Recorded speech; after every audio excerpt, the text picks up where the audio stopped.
Well, when a crime does happen or any other kind of emergency, you call 911. Dispatchers are trained to take calls under the most urgent and stressful of conditions. But call centers across the country are themselves in crisis. Burnout and understaffing are leading to worker shortages, resulting in call delays or worse. The situation literally can be life or death. NewsNation West Coast correspondent Nancy Liu joins us now live from California. Nancy, you visited a call center there. What are you seeing? Well, Elizabeth, this is a call center that handles 6 communities just outside LA. And the standard here is answering all 911 calls within 15 seconds. And that's a national standard, but it's not being met in many parts of America. A new survey confirms the emergency system is in need of some emergency assistance. Hi, are you still on the line?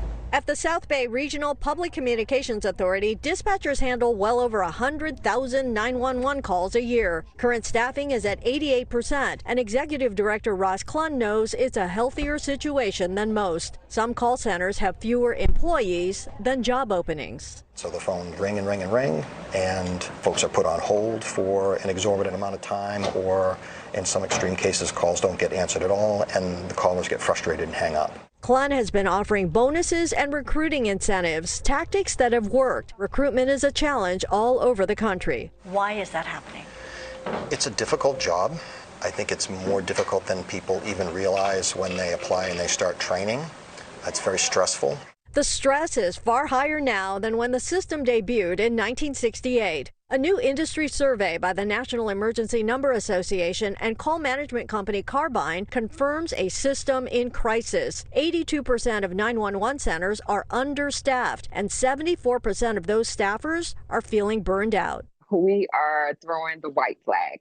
Industry veteran Karima Holmes says old technology adds to the frustration. Most callers are now on cell phones, and many centers have yet to upgrade to NextGen systems, which would improve efficiency and allow voice, photos, videos, and text messages. This would be especially helpful during major incidents. There's been times in D.C. I have 20 call takers on duty at a time. We get 100 calls for an accident on that highway, right? Some of those calls are put on hold because we don't have enough people to answer the calls. I never in my life thought that when you called for help, there wouldn't be anybody. From Texas to Pennsylvania to Missouri, callers are enduring long wait times or no answer at all. Lives are being lost and injuries are compounded. It took almost 5.5 minutes to get an operator on the phone. Higher pay for call takers would help. Federal data shows an average annual salary of less than $47,000. Washington, D.C. is among the hundreds of cities offering more with hopes to hire more. This is a high-pressure position,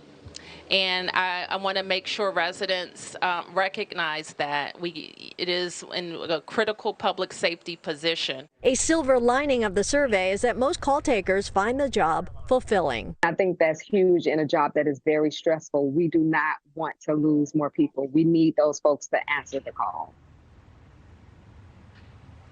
And the industry is advocating for a $15 billion federal proposal to upgrade all systems throughout the country to next generation 911. That is cloud-based. It is great technology. It has immediate tracking.